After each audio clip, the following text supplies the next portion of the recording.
Welcome back to the Wrestlemaniac podcast. I'm Dave. There's Kyle. There's Blue Dust, who will forever have that name now. Fucking Blue Dust.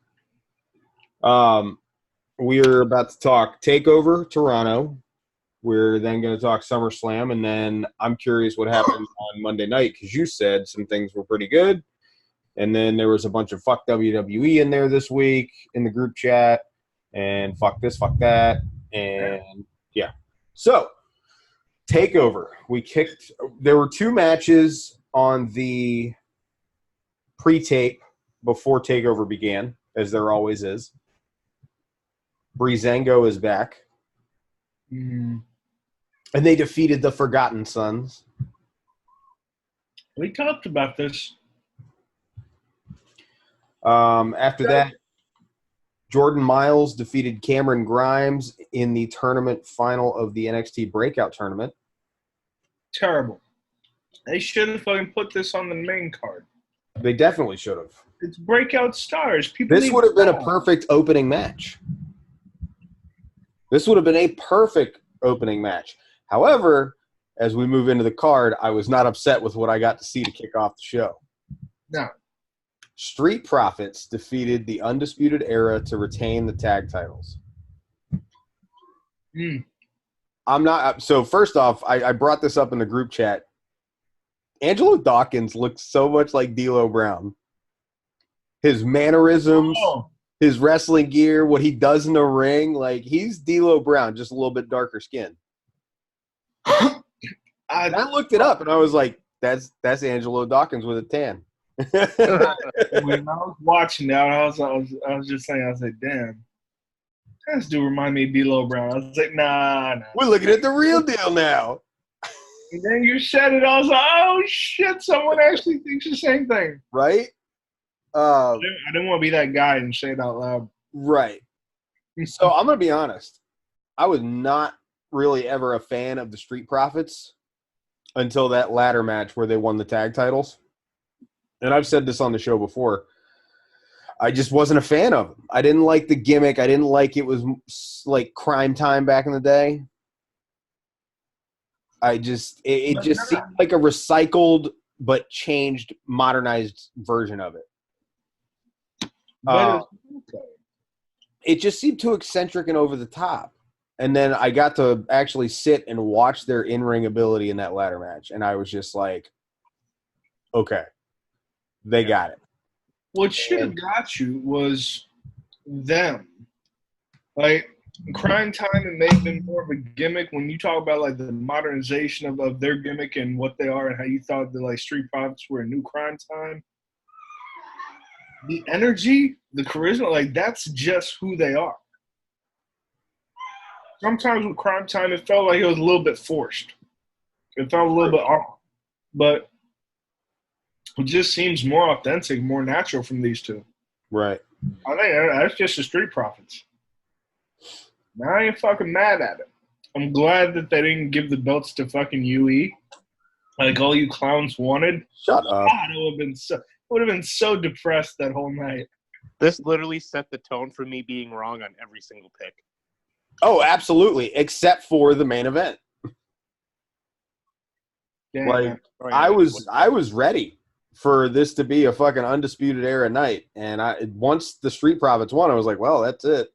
But you know what? We still got a show, so we're all winners.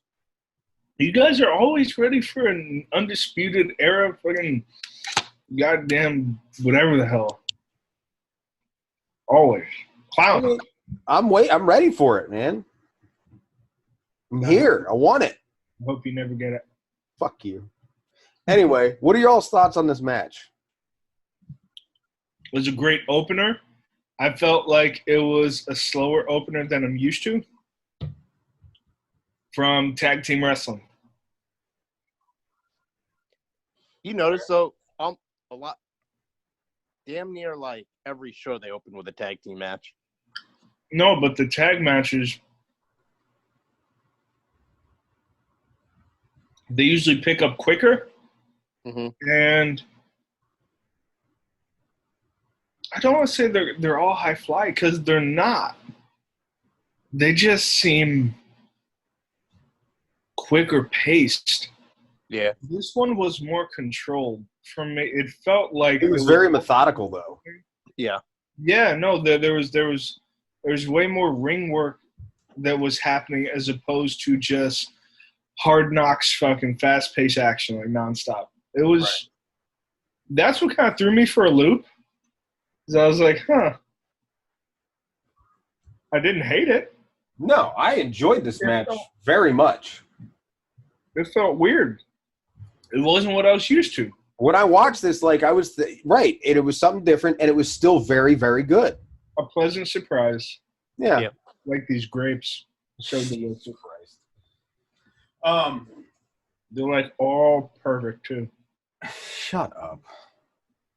You're so dumb. You need to go back to work. That's your problem. Not for a long time. Next, we've got Io Shirai defeating Candice LeRae by submission.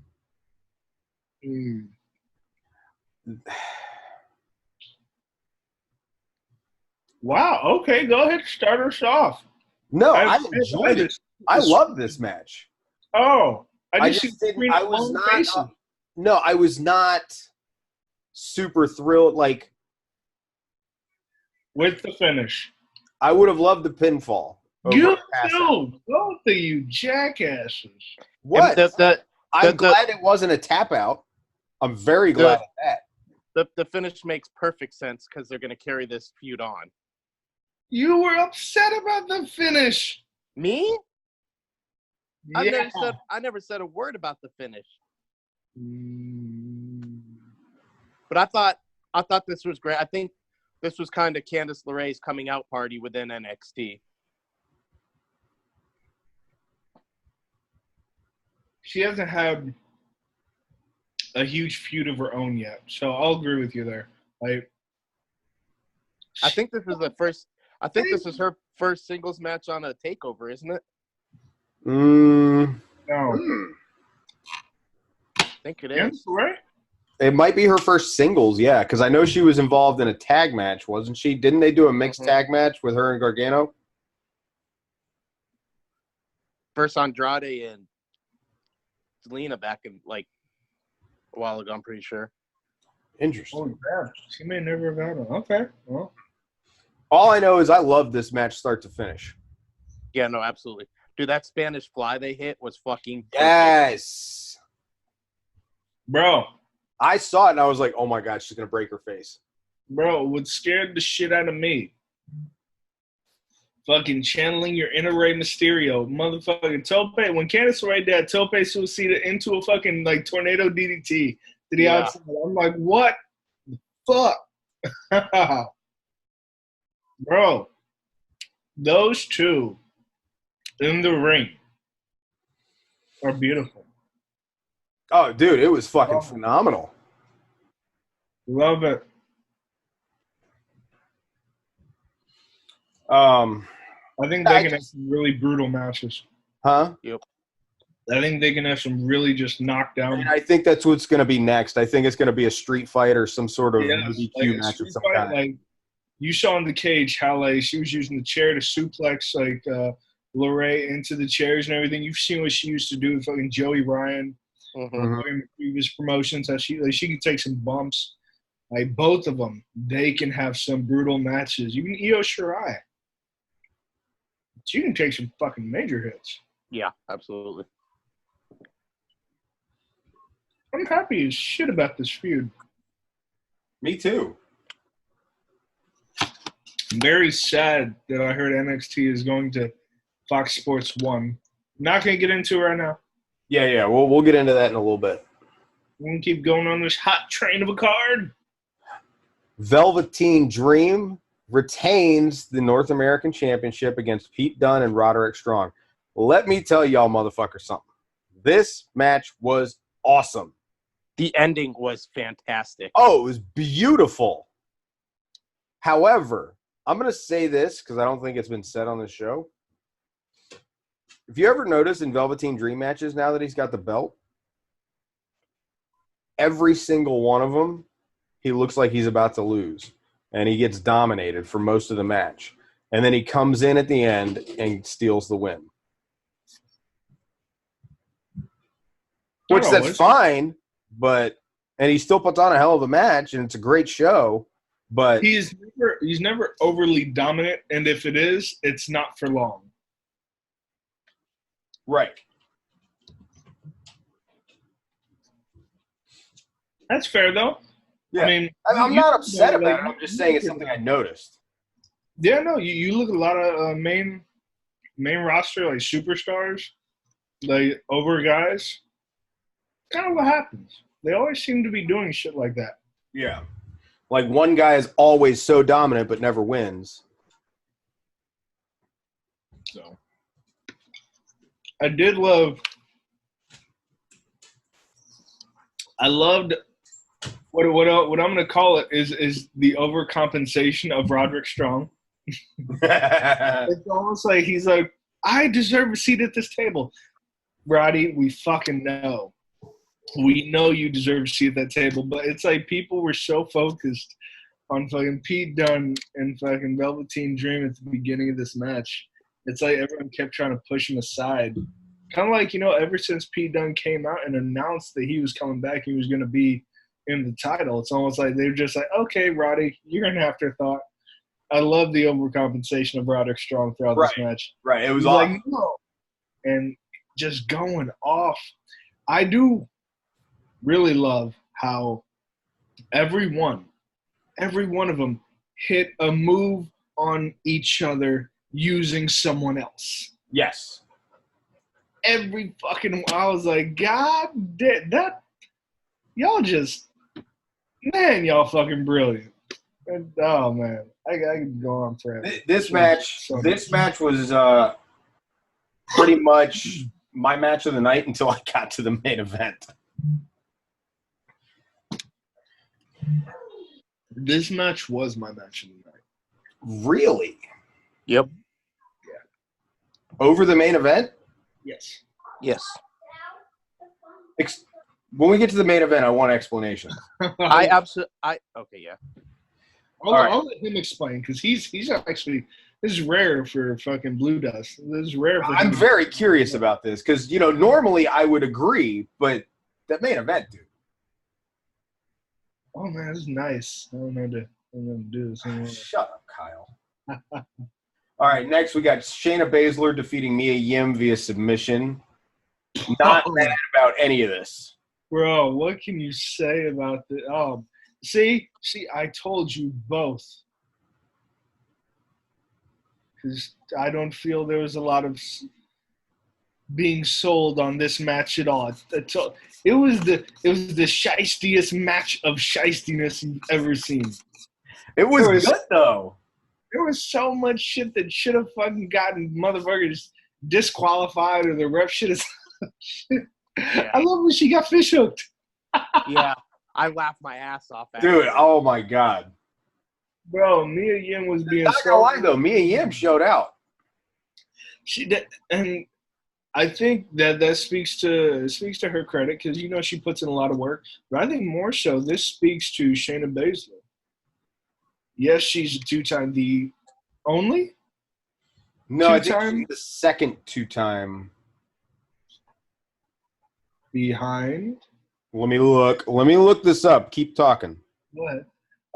But Shayna Baszler's held the title for a while. But when you think about her matches, her progression, everything like before the title, now, but look at what she's had during the Didn't Charlotte win it twice? That's what I think. No. It's just Shayna Baszler. That's what I thought. It was Paige, then Charlotte, then Sasha Banks, Bayley, Asuka, Ember Moon, Shayna Baszler, Kairi Sane, Shayna Baszler. I forgot Ember Moon had it. Damn, dude. 9 title reigns since 2013.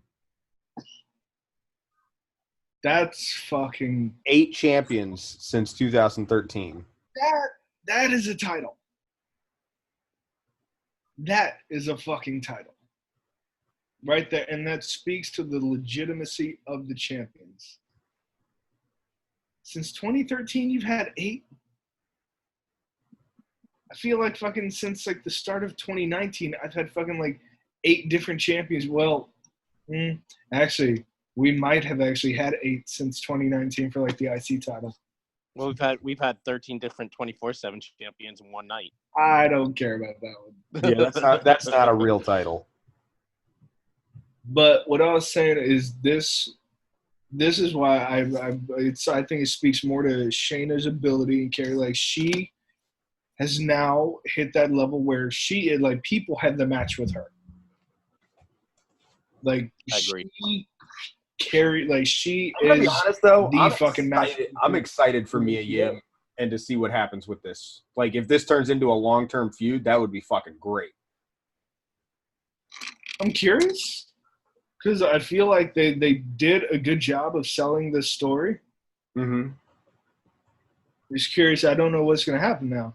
Are they going to come back? And if they come back, where does she go? Right. This is all about putting her in place in the back of the line. Like, so what? I'm curious to see what happens. I don't want to see Shayna Baszler go up. I really don't. No, I want to see how long they can keep this title reign on her. And I mean, I think she can hold it till at least Mania. I want to see if she can break fucking Asuka's streak. Ooh. And I want to see her go to the main roster with the fucking renewed Asuka. You know what? I'm not even gonna do this. You can't compare the streaks though, because Asuka was undefeated. That's true. Well, you could compare the title reign. You just can't compare the undefeated streak. Yeah. I didn't say streak, did I? You did say yeah, that. you did. We can compare the title reign though. Yeah. Cheeky bastard. Then we get an Asuka Shayna Baszler match. That'd be great, but they're probably gonna do like a 4 horsewomen. Ugh. I know. Ugh. I get the same feeling thinking about it. Oh man. Why is my dog all wet? Did you go outside? Apparently the dog went outside. Okay. Right. Anyway, next, the main event, NXT Championship, 2 out of 3 falls. Adam Cole defeats Johnny Gargano 2-1. Singles match. Smart finish. It played into the story of the fucking match. Brilliant finish. There was only one thing I hated about this match, and that was they had that cage so well hidden, but they gave it away at the beginning of the show. Oh, yeah. If they never told us and just dropped the shit down, it would have been perfect. Yeah. Yeah. Like, you because they gave it away on the pre-show, right? Yeah. Like, there was no way. Like, when they started dropping, like, oh, you can't see that bitch at all. Right. That's why when I saw, I was like, I saw what you guys were talking about in the group chat, but I never watched the pre-show.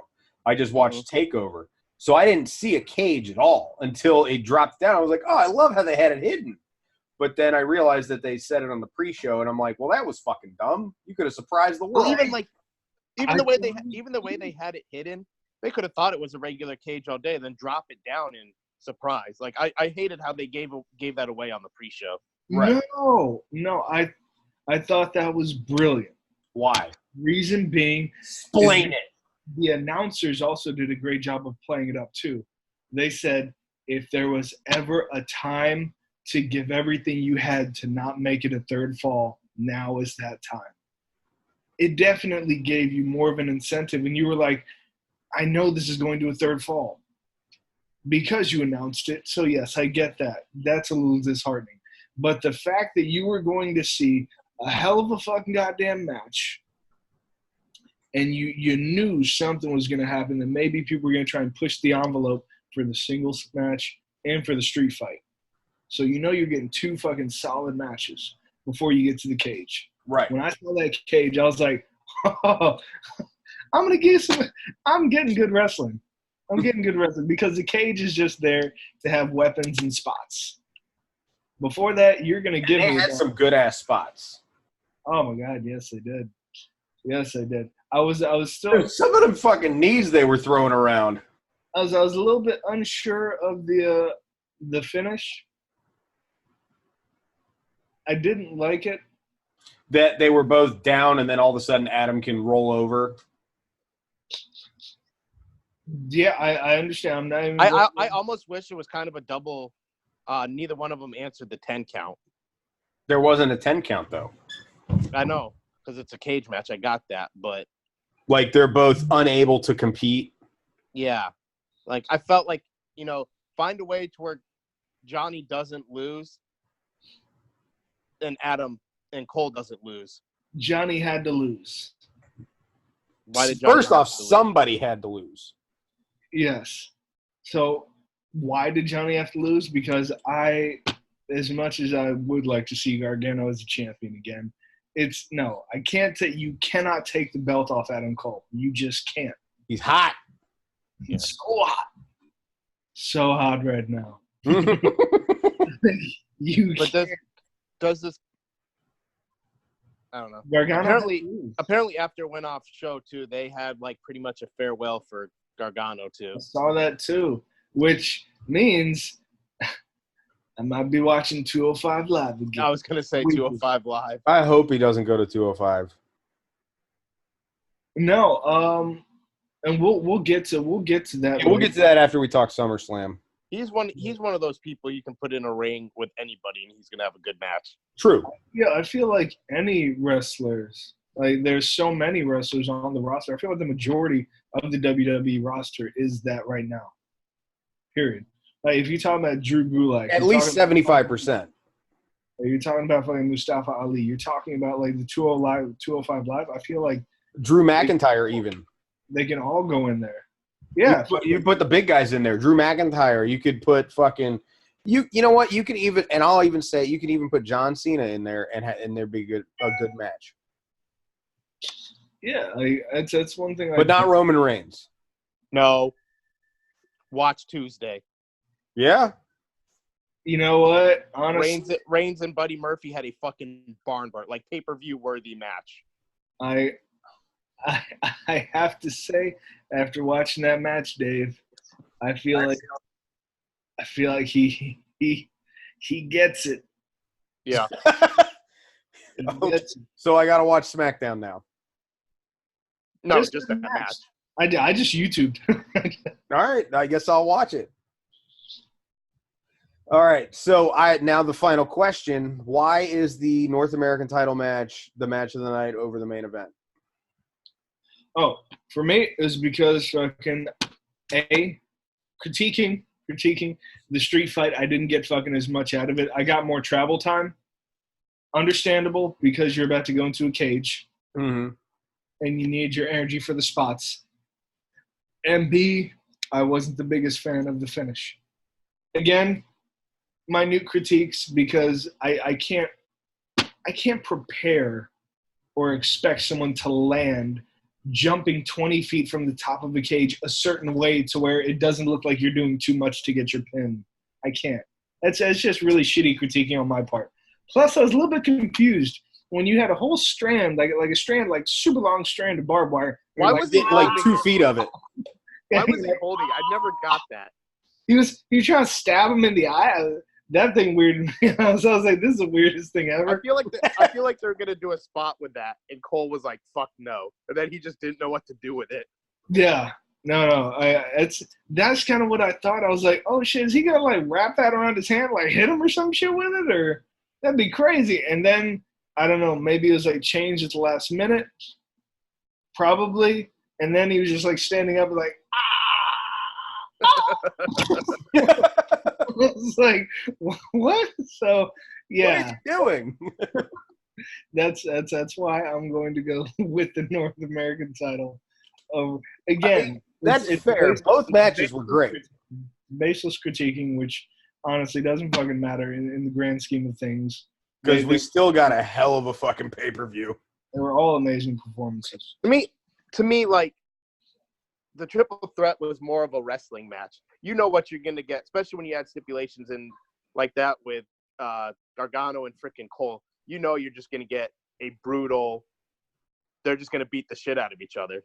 Oh, you know what? I will say this. The wrestling, because you said it was a wrestling match, the wrestling, if you would have given me that one fall over the triple threat match, that first fall wins. Really? Wrestling-wise? Oh, between Gargano and Cole, like what they were doing, the catch wrestling? Yeah. Yeah, no. Like, hands down. Okay, I'll take that. I accept your pick for match of the night. I'm still sticking with mine, but I accept your reasoning. That's fair. I mean, I'm not mad at you. You don't have to. I'm gonna say this. You're wrong.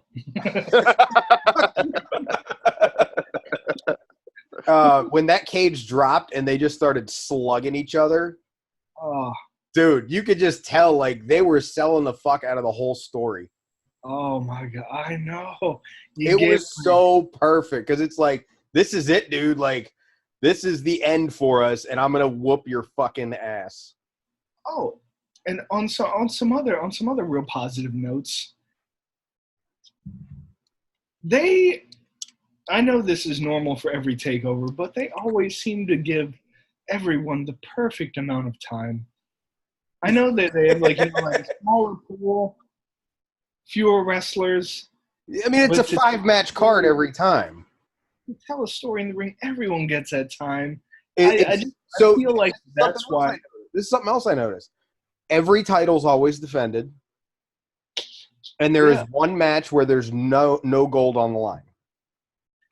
And it's that whole point, that that realization that took me a very long time to come to. That's why I don't think it's fair anymore. I am no longer going to sit here and be like, Takeover versus main card. It's just not fair. It's not fair because you've got hundreds of wrestlers on the main card. You've got 9 matches to fill 4 hours, and these guys had 5 matches to fill 3. They had the ability.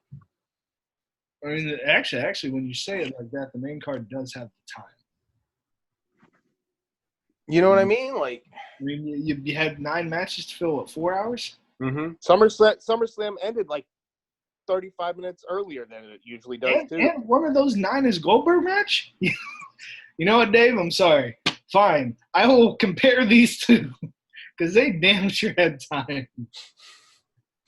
You technically had 8 matches in a 4-hour time period. And a Goldberg promo. And a Goldberg. No, his promos are long as shit. No, actually, it was a Dolph Ziggler promo interrupted by Goldberg. Twice. Yeah, twice. 3 times if you count the actual match.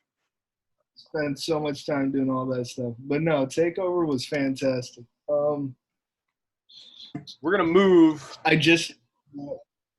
Yeah. No, go ahead. To the Slam of the Summer.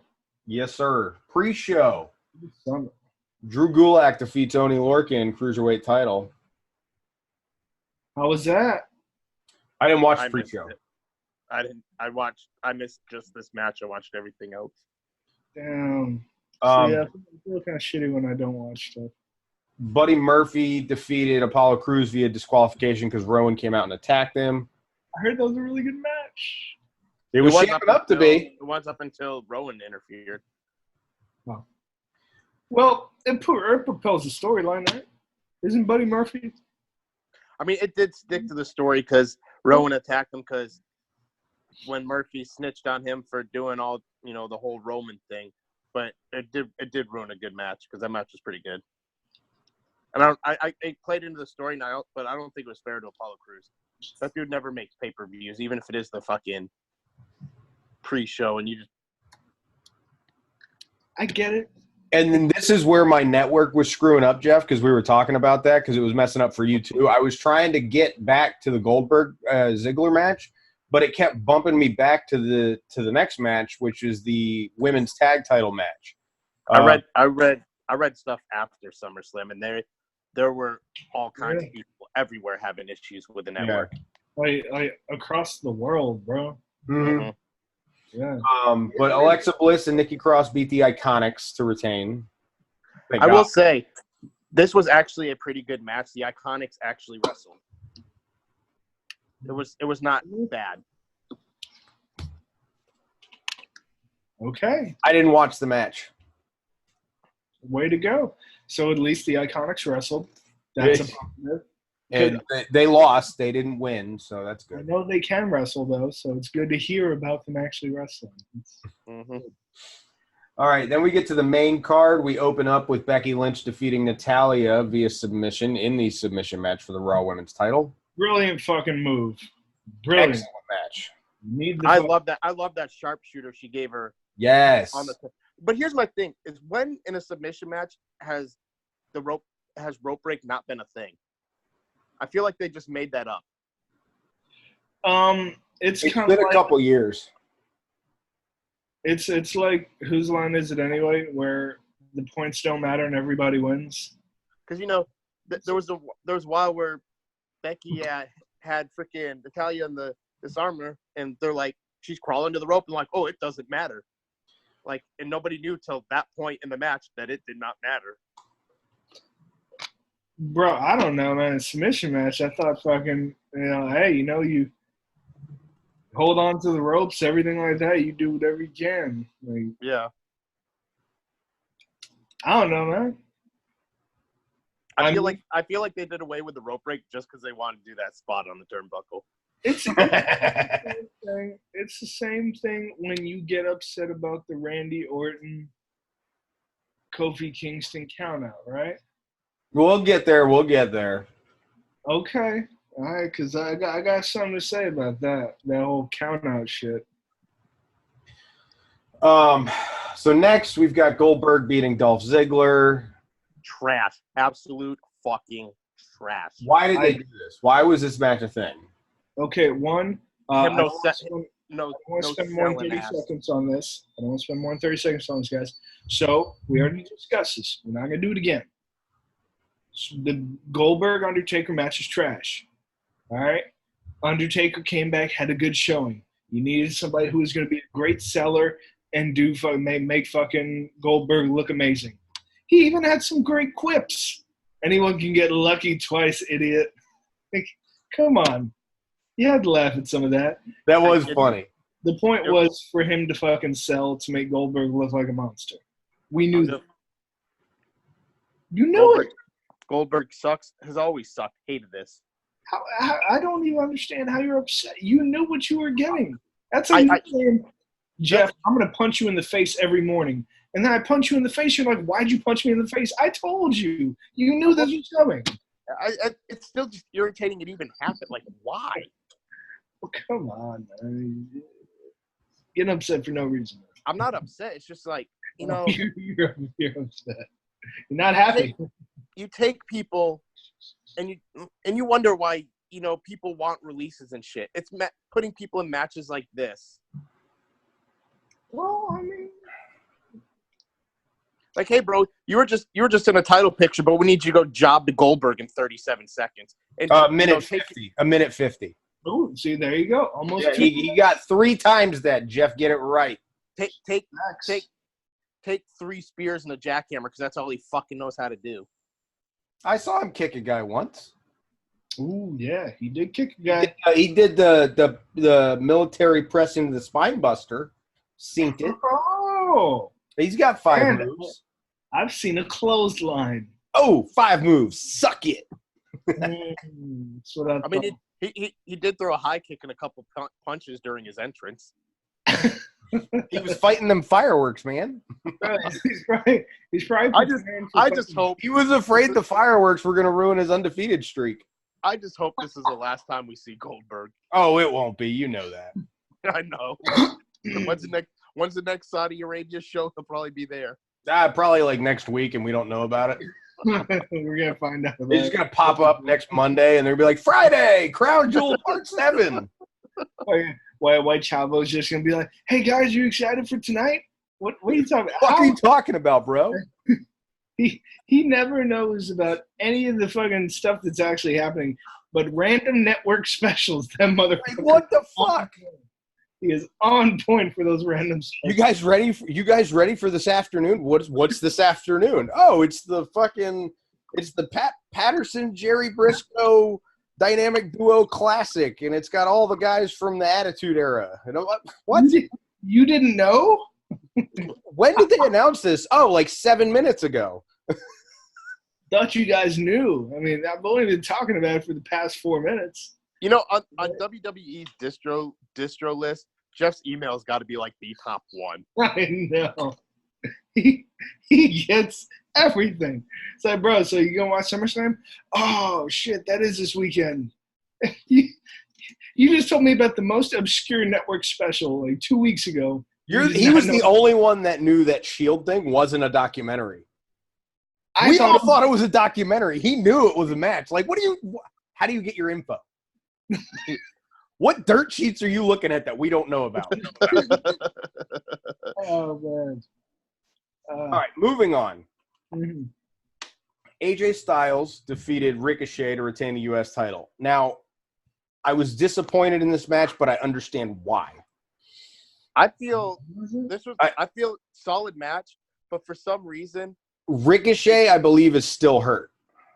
I was gonna say it felt like they just didn't. It didn't feel like the Extreme Rules match they put on. Not at all. There were a couple good. I like where he ran across Gallows and Anderson. Right, but it wasn't the Ricochet we've been used to seeing. It was a very tame Ricochet. Well, it was that's almost okay. like. How about Go ahead. It was almost like they were stuck in second gear, and I don't know if that was because, frickin' Ricochet was milking an injury. Yeah, maybe he was just selling his injury. Maybe. And you want to talk about sell? You want to talk we about will get there, Jeff. We get to the fucking main event. Shut up. I'm just saying maybe he was selling an injury because he's been bombarded by the OC for the past couple weeks. Maybe he's just like, oh, even in the match, bro. When he did that top rope clothesline, he sprang. I would like to point out one leg. We totally missed Alexa Bliss and Ricochet's ring attire were on point. Oh my God, I love the Nightwing. Nightwing, and then you had Buzz Lightyear. Yep. Or Bliss Lightyear, whatever she called it. Oh, really? Yeah, I posted the meme on the Facebook page. Bro, I watched that match, and Shauna sent me, like, an Instagram picture of her, and it was her next to Buzz Lightyear, and I didn't even realize that's, like... That was the one I posted on the page. But, dude, okay, Ricochet's Nightwing attire was fucking awesome. Oh, yeah, no, it was sick. I saw that when I was watching everything today. I saw that. I was like, shut the fuck up. Everyone's doing it. Yes. But I just – oh, speaking of, can we go back to TakeOver? How about Gargano's Wolverine gear? Oh, yeah. Yeah. I was excited to see who he'd That come vest out was fucking dope because I hated when he came out as Captain Marvel, but the Iron Man stuff was so fucking sick. Mm-hmm. I thought the Captain Marvel stuff wasn't bad. I mean, it looked good, but I just don't like Captain Marvel. That's a personal preference, bro. Yeah, it is. But the Wolverine shit was fucking awesome. I don't know if I've ever seen him as Thor. I was really hoping for this one. I was like, I would love that. I was like, Thor, because I was like 2 out of 3 falls. I was like, you need Thor. Thor or the Hulk? Oh, yeah. Oh, man, that would have been good because I was like, bro, how dope would it have been, though, is if he came out as one of the other Avengers and Adam Cole showed up in Thanos gear. Yes. I would have been so fucking pumped with just a fucking Infinity Gauntlet on his fucking shirt. Yay. All right. So, one other thing I wanted to hit on in this AJ Ricochet match was the fucking the catch Styles clashes, where he caught him out of the air and hit him with the Styles clash. Wow. What was he doing? Ricochet was going for a Hurricane. No, that motherfucker twisted and flipped in the air. That shit was. Yeah. And then he caught him, hit a little mini power bomb, picked him back up, and hit the clash. Yeah, I don't know what fucking Ricochet was going for. And now Styles is hitting Styles clashes off the fucking top rope. It's absolutely fantastic, man. I'm loving it. I thought this was a really fucking good match. Now, here was my biggest issue was after that Goldberg one, which, again, is why I give the crowd, like, so much shit. You guys fucking popped for fucking your hometown heroes. You popped for fucking Goldberg. The matches that should have had something, completely dead. This was one. Bullshit. They did not pop for Natalya at all. Well, for the match, they were still fucking. I think they were more just into it because it was the first match. Yeah. But yeah, no, the energy like died, and it really kind of hurt. Dude, all the wind got sucked out of that building and never came back after the Kofi Mm-hmm. Bro, it hurt. After Not true. It came back when Bray Wyatt made his entrance. It did. We'll get there. But yeah, no. After that Goldberg match, the subsequent matches kind of suffered for a little bit. Bayley versus Ember Moon. Bayley beat her to keep the SmackDown Women's title. I couldn't get into this. Me either. Yeah, this was this was a fucking travesty. This was hella fucking underrated. This should have been one of the better matches on the card. It was. Like you can't get into watch this match. Like I watched this match. And I watched Charlotte versus Trish. I would have taken this match over Charlotte versus Trish. Charlotte versus Trish gave me some good nostalgia, had some fucking good spots, but this one was just more fucking hard hitting. It had more of a fucking quicker pace and more of like an NXT feel. Not to mention that you had fucking Ember Moon wrestling not completely out of her element, but completely switching, not completely, switching her style to more of like a wear down Bayley kind of thing. I thought this was just a better match than fucking like Charlotte and Trish Stratus was good, you know, to bring some shit back, to have a really talented superstar fucking sell and fucking make Trish look fucking just as good as the day she left. But I would have taken this match over that one any day. This one was hella fucking underrated in my opinion. I'll go back and watch it again, but I couldn't get into it first time around. Maybe it was because I was already pissed off with my network issues. No, I think it's how most of our reviews go, because it's how most of our shows go. It kind of dies in the middle. Like it's like an endurance trial to sit through a fucking WWE. Like, what? After that, we have Kevin Owens defeating Shane McMahon. Way too long. It was 9 minutes. Way too long. It felt fucking forever. I kind of enjoyed this. The action kept stopping for fucking Elias. I was like, this is just Now you're making me hate it. I hated everything about this. Except that Kevin Owens won. Besides the fact that Kevin Owens won. Hate is a strong word. Disliked. Strongly disliked. Strongly disliked. I wasn't a fan of it either. I haven't been a fan of this feud.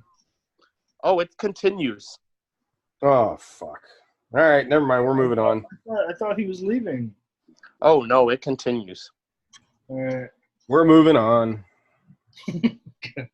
Charlotte Flair defeats Trish Stratus via submission. I was surprised. I thought it was going to be Charlotte Flair versus an old person. This is probably the best wrestling match I've ever seen out of Trish Stratus. I think this is just a testament to how good Charlotte Flair really is. Maybe. That's what it was. This is what you had Toronto. You needed something else on the card. Because look at that card. Really break it down. Look at that card. You needed something to keep that crowd in there. AJ Styles and Ricochet couldn't do it. No one gave a shit because it was just like, hey, Ember Moon, would you like to fight at SummerSlam? Done. There was no build for that. No build. There were no builds for a lot of feuds. And the feuds they had builds for, the crowd was still kind of dead. You needed something. Trish Stratus was it. I'm sorry. You know what? Are we going to talk about it anymore? I don't want to shit all over that match. It wasn't good. All right, fine. Here's a match we can fucking shit all over. Kofi Kingston and Randy Orton. Double count out. The fucking match was so good. And then the goddamn finish ruins everything. Okay, first of all, let's calm that down. No, fuck you. Let's calm that down. Fuck you. Fight me. I'll kick your other leg. That match was fucking good. Bro, what are you going to do to it? I'm like fucking I'm like Doomsday. Once I've been fucking like hurt one way, it can't hurt me again. Left leg's already been broken. What are you going to do? Can't break it again. Come back I soon. can't. Easily break it again. False. Anyway, No, this match was good.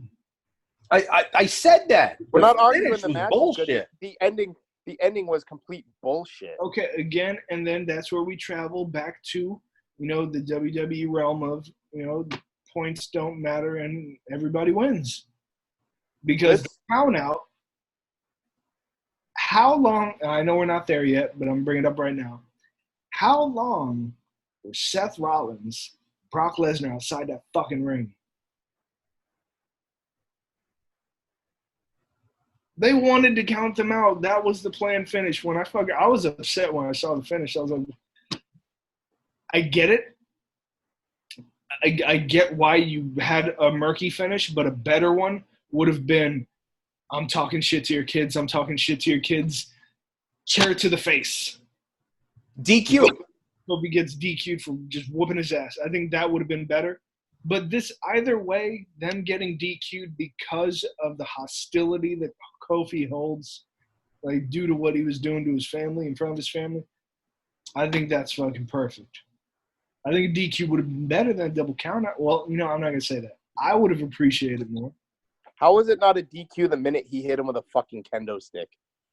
They had already been counted out, right? Yeah. Had they? Yeah. Yeah, the match was already over at that point. They got counted out on like his family side, that portion of the ring, and then over by the announce tables, that's where the kendo stick started happening. Okay, yeah, you're right. Yeah. No, so like I said, a DQ would have been better for me, but either way, this builds more tension and animosity for the feud. And what we all love, long-term storytelling. Come on, Blue Dust. Turn that frown upside down. You love long-term storytelling. It's your second biggest biggest pay-per-view of the year. You don't end it on a fucking double count out with a WWE Championship match. You don't do it. You could have That's some shit you do at like a Clash of Champions to get a payoff at a bigger pay-per-view. You don't do that at your second biggest pay-per-view of the year. Third. Second. Well, Third. You can argue the Royal Rumble. SummerSlam's bigger. Oh, you're talking size-wise. I got what you're saying. It's one of the big four, but it ranks 2 for you. I wouldn't. Not me either, but I see what you're saying. Well, I think that's how if it was it's Mania, Rumble, SummerSlam, then Survivor Series. Yes, that's yes. But I think the way they look and they say it's their second biggest show of the year. They only say that because it's the summertime. Well, any of your major 4, you don't end like that. True. You can't. That's where the payoffs come. I'm sure they've ended matches worse before. And look, this one, I'll say this one gets a pass from me. Do without the count out. Like, fuck the count out. Have Kofi just start whooping his ass with a kendo stick from the get-go. And we discussed that, but yeah, I'd have taken a DQ over the double count out. Okay, so what I'm saying though, look, I get it. It's the second biggest shit. It's your SummerSlam. I got that. What I feel you guys are glossing over is yes, the double count out wasn't the greatest, but the history they've had before he was champion years ago, the history they're rekindling now, this is going to build to a much bigger payoff, and that's what we all want. I see this as a win. I don't like his celebration though. That was what kind of bothered me when he stood up and he was holding up the belt. No. If you're just talking shit to my family, I fucking goddamn grab that belt after I'm done whooping your ass. Bro, he should have whooped his ass, grabbed the belt, and walked right the fuck out. He should have whipped him with the belt. After he got the title After and he hit him with the kendo stick, got to grab the belt and hit him with it. He should have took that belt, walked over to his family, made sure they were good, and then left. Yeah. He's doing too much. I get it. He's your baby face, but nah, like baby face, he needs to have emotions, human feelings. Like getting mad when someone fucking berates your family is normal. Going to cheer and you know what I would have liked to see is him like grab the belt and him and his family exit through the crowd. That would have been great. I would love that if he just takes the belt after he done whooping his ass, make sure his family's okay, and then they just leave. He's like, come on, y'all. Yeah. Like, you know what? Yes, I can respect that. Let's boogie. But, hey, man, I would have. I can respect shit out of that. All right, next. My pick for entrance of the night. Entrance of the year. Yeah, I concur. I concur. The Fiend, Bray Wyatt, comes out and defeats Finn Balor. I fucking hated this match, but that fucking entrance was, and he actually wrestled in that fucking match. I know. Okay, How so did he the breathe? match. So, because The match was so bad. the match, I told you guys, I felt like I was concerned about his ability to breathe, and I feel like a lot of those lulls in the match were because he's getting used to running around in a fucking mask. It's still pretty fucking dope, though. Why did fucking goddamn Glenn Jacobs, why did Kane look the way he did when he first debuted as Kane? Do you understand the fucking shape you have to be in Yes. to run around with that goddamn mask? Like, Bray, you got you're gonna do this shit, dude. Don't die, please. I did love the finish because it was like an ode to his attack on Mick Foley. Yeah. I love the finish because, again, you're in that mask. Something easier. God damn. Like, there were times like in the corner where he's just like there, and like he's like talking to him. He's probably breathing, and I was like, so heavily dying. He sounds like Tony Soprano. You know how bad that mask probably smells too. But I respect it. Well, I love, and I'm forever gonna respect motherfuckers who wear like masks and shit, like to keep the character. That shit cannot be easy, especially his. It looks so terribly ventilated. But no, that entrance was odd. I was about to say the entrance. I wanted to go back to that. Like, first off, the remix of his original song was fucking sick. Bro, his own head as the his head as the lantern. That was fucking great. I like the exit. Oh, yeah. How about this? How about the storytelling of this? Finn Balor wearing all white, going against Bray Wyatt coming out to all black. Yeah. Like, the darkness versus the light. Like, that was fucking sick. I like how Finn actually looked kind of scared and nervous. Right. He was selling it. I was like, wow. Like, dude, I'm still in awe of that. I think I watched the entrance like 5 times. I've only watched it once. It was good. I loved it. It was real good. I liked it. They weren't fucking around. This is legit entrance. I hope this is good for Bray. I really do. I think there is so much potential. So much. There was so much potential last time, and he got a 45-day title run that ended at WrestleMania against the Royal Rumble winner who had already forfeited his shot against Bray Wyatt. Mm-hmm. Just saying, they've really fucked around on Bray. Yeah, but I mean, Husky Harris's time has come. Anyway, moving on, Seth Rollins defeats Brock Lesnar once again for the Universal title. Fuck this match. We got a fucking 13-minute and 25-second Brock Lesnar match against somebody other than John Cena and The Undertaker. Fuck this match. I enjoyed this match. Rollins could have sold a little bit more from his injury. But a little bit more. Let's get one. For 2 weeks, this man got his ass whooped.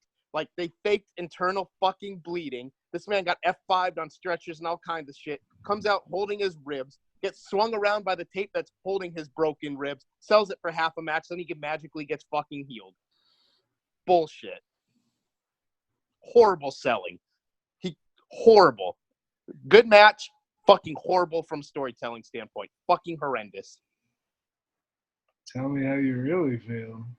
Glad Brock Lesnar's not the champion. Glad Seth won. Glad, Brock bumped for Rollins. Good match. horrible from a storytelling perspective. Horrible. Well, I mean, we'll see. We'll get into Monday night. Then he shows back up Monday night with his goddamn ribs taped again. What the fuck? I was gonna There ask. it is. I didn't even need to ask. Well, there's a segue into Monday Night Raw. I'm supposed to believe this man just fucking jumped off a goddamn turnbuckle, through an announcer's table, got back in, did all kinds of other four fucking curb Which, stops. by the way, if you watch that, his knees hit the edge. Yeah. That Well shit said. looked like it hurt him so bad. Then fucking, yeah, that did look fucking painful as fuck. But then, you know, we're fine. Do a couple curb stomps, and we're going to celebrate. No holding the ribs, nothing. Then we're going to show up the next night with our fucking ribs taped again, act like it's hurt. He definitely did hold his ribs during the celebration. Not believable. Good match. But, Oh, okay. So he's just a shitty actor. yeah, absolutely. Heard it here first, folks. Like when Brock literally picked him up and started swinging him by the tape on his ribs, it's like, oh shit. Then he the match picked up, and it's just like we're supposed to forget the fact he was ever had injured ribs. I thought that shit was great. I absolutely loved it. Absolutely loved it up until the point it didn't fucking matter. We're supposed to pretend it didn't happen. Oh, yeah, I get that. But having the actual ingenuity, just be like, I think he wanted to rip it off, but when it wasn't just ripping easily, he's like, hey, swing, Swing. this is perfect. That was great. It gave the match a little bit of levity, which I feel it needed because honestly, I was tired. I honestly, look, bro, I do not think I could fully sit through the entire fucking thing. I probably would have been dead at this match easily. Yeah, this whole pay-per-view seemed to just drag, and it was almost 40 minutes shorter than a normal big four pay-per-view. So I don't know. Well, I think you just need more. I'm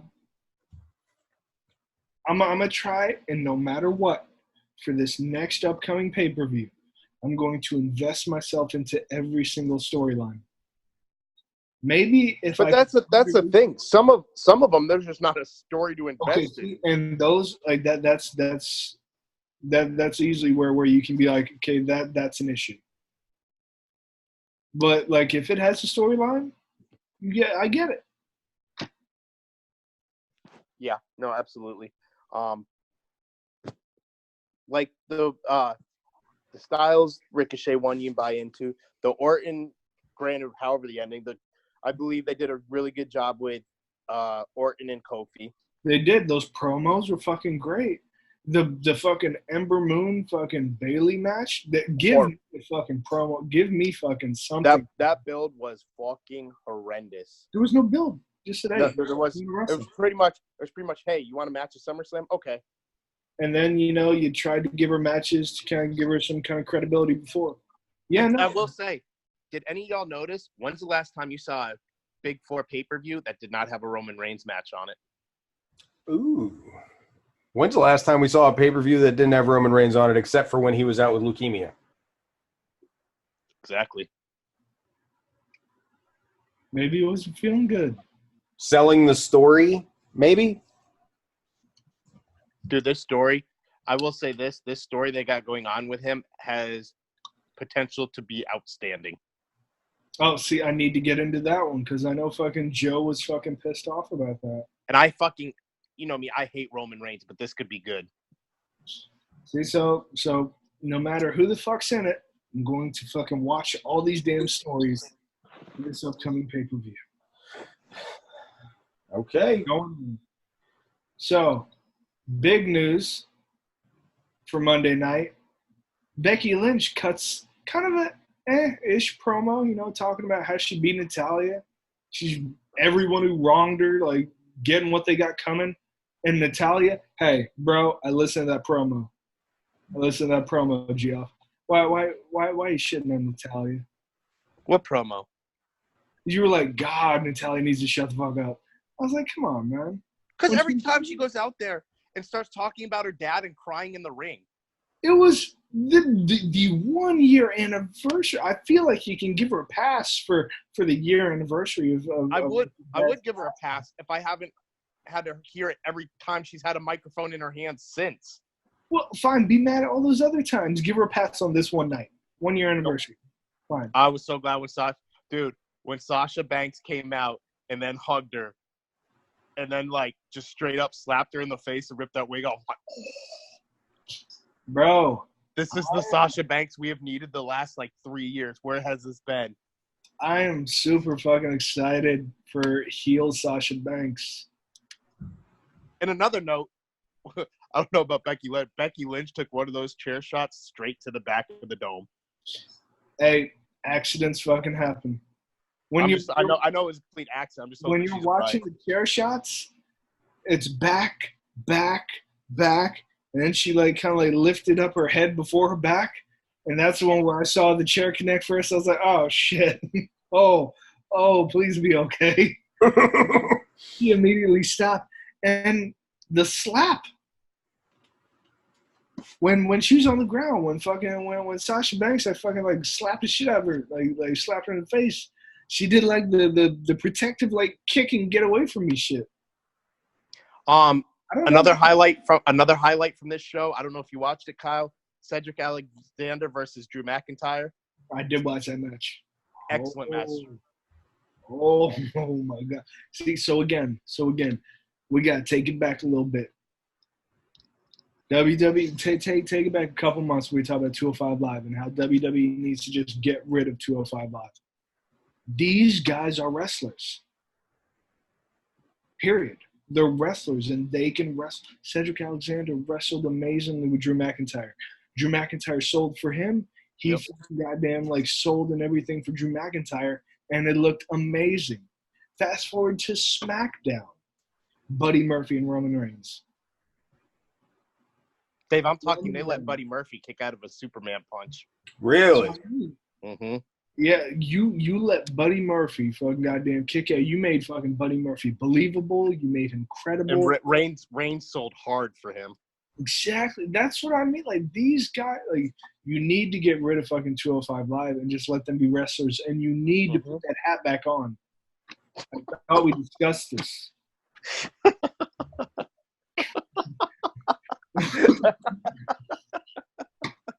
I'm sorry. I was just talking and I looked and I saw it and I was like, ah! How did old Greg let you do that to yourself? Oh, no. Her new name is Sauna. Sauna. I tagged you in the post. She went to Starbucks and they put sauna instead of Shauna. So she is now Sauna. Bro, that's bad when a barista can't get your damn name right. It's not even hard. No. Oh, man. God damn. All right, so old Greg is Sauna now. Okay. Well, how does Sauna let you... Sauna, I know you're there. I know you've seen that head. How could you allow that shit to happen? I'm not saying a word. I'm out of this. I'm not doing it. Not saying a word. Trust me. It's not that bad. That shit left me speechless too, Sauna. But that don't mean you got to plead the fifth. That shit is hideous.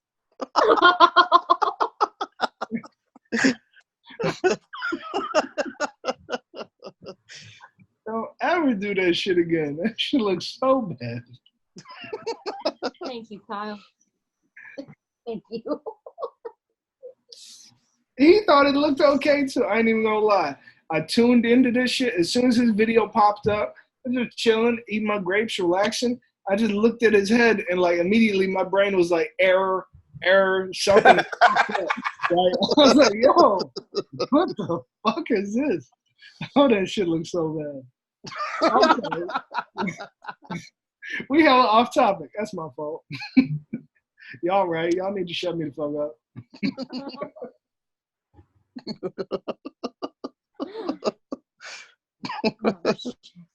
Okay, hey, so on some more wrestling-related news, I did want to express my condolences for the black and gold brand, NXT, going to Fox Sports 1. It was good while it lasted. It was. Well, my biggest problem with that is who the fuck watches Fox Sports 1? Like, I don't even know if I get Fox Sports. that's what I mean. I know for damn sure I don't watch that shit. The only reason I watch NXT is because I got the network. It's simple. I just feel like there's such a thing as overexposure. Oh, yeah, most definitely. I definitely. And especially when, like, if you read it, they're talking about 2-hour show. Yeah, I heard. Running the same hours as running the same hours as AEW, as well as Vince will have more of a hand in it. And they're talking like having main level or main roster talent on the show. Oh, damn. Oh, buddy. So this could, if it happens, this could very well be the death of NXT that we've come to love and enjoy. Okay. I'll agree with that statement. The death of the NXT we've come to love and enjoy. Yes. The death of NXT, no, that shit ain't never gonna die. No, it's always going to be.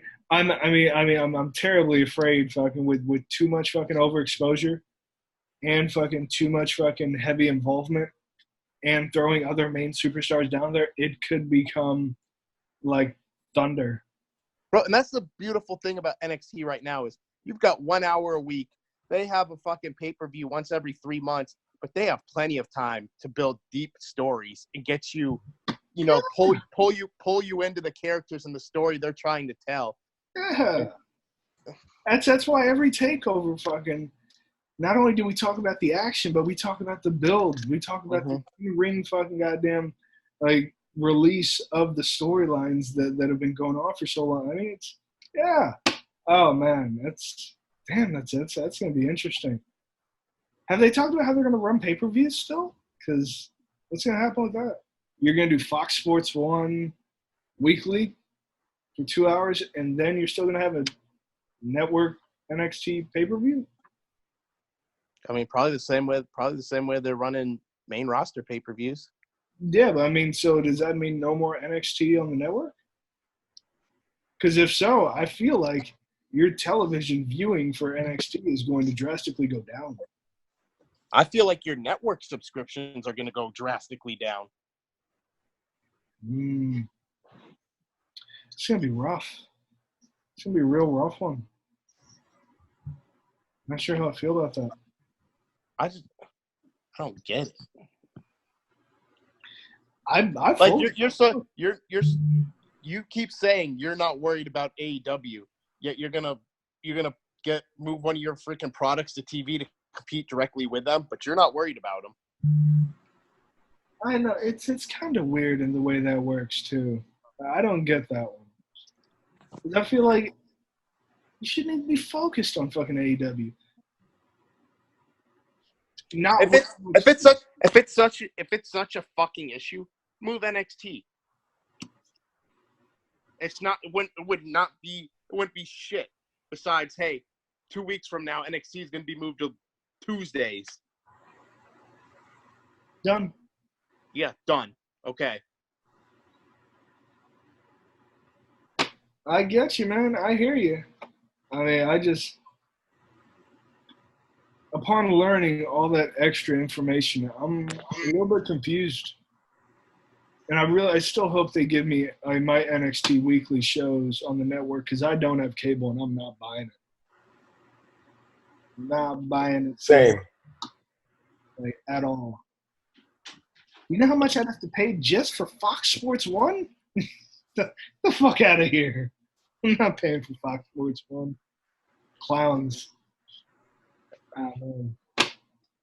Other than that, man, it's been fucking good. It's been good. I need to watch NXT though because I have not watched. Is Hulu gonna run replays of SmackDown once it moves to Fox? Why wouldn't it? Because it's not the USA Network. So? Does Hulu run other Fox shows? Yeah. Okay, I wasn't sure. Yes, they do. I grossly overpay for cables, so Oh yeah, you're one of those people. I need to get rid of it. All right. We got anything else to cover? We do not. All right. As long as he keeps that hair covered, we're good. All right. Well, let's get the fuck out of here. We will be back next week. I will not be here, but Jeff and Kyle, it's your show. So just let me know when you're done. Bro, those shows are hot fire. Oh, Yeah, shut they the are. fuck up. Yeah, they are. Y'all talk too damn much. All right. We will see you guys next week.